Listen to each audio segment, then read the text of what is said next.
Hi, so yes, I'm Reese, I work at Depop as an iOS engineer, and I'm here to talk to you about protocols today, or more to the point, why you should stop using protocols. Well, no, I'm not joking. Protocols do actually have a useful purpose in Swift, but there are times when Swift can provide us a better abstraction mechanism than a protocol, and that's what we're going to look at today. So protocols are great. Why do we have protocols in Swift? So if we're building a social media app, maybe we want our timeline feature to have a Mastodon client. But we don't necessarily tie it down to a Mastodon client, maybe we want a Bluesky client as well. How do we deal with this? We can make a protocol and we can abstract over this. So we just need to worry about how it gets posts. Great.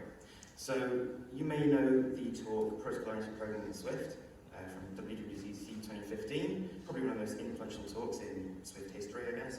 And there's some advice from there. Start with a protocol.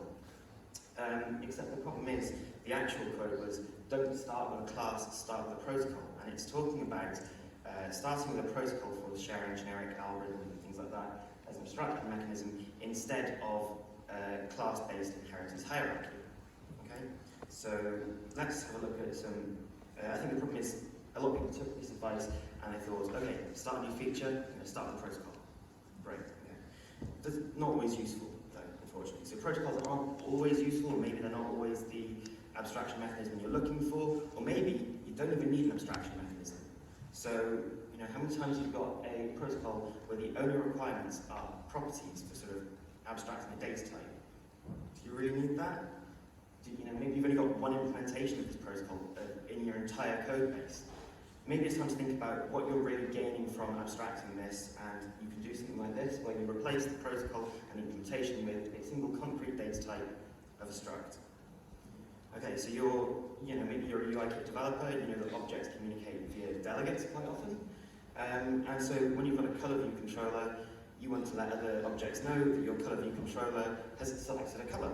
Fairly basic stuff. So you'll write a delegate for this. Except this has only got one requirement, so maybe you could just replace that with a closure. You've got the same level of abstraction, but you don't have to worry about all the ceremony of creating a protocol. As app developers, probably one of the biggest reasons that we use protocols is to separate our features from the dependencies and decouple them. So our social media client from here. Here we've got three requirements. These are great because we can abstract over how you get a post when we want to write tests for our feature. We want to be able to exercise all the code paths. We don't connect to real servers and things like that. And we can hard code posts, throwing errors and things like that. And they let us exercise our entire timeline test, timeline code, sorry. So we'll write some mocks. I know mocks are a bit controversial sometimes, but here we've got one where it returns data in every case. Okay, great. We've got an empty one here because sometimes it's useful to test empty states. We've got a failing one here because it's useful to test error states.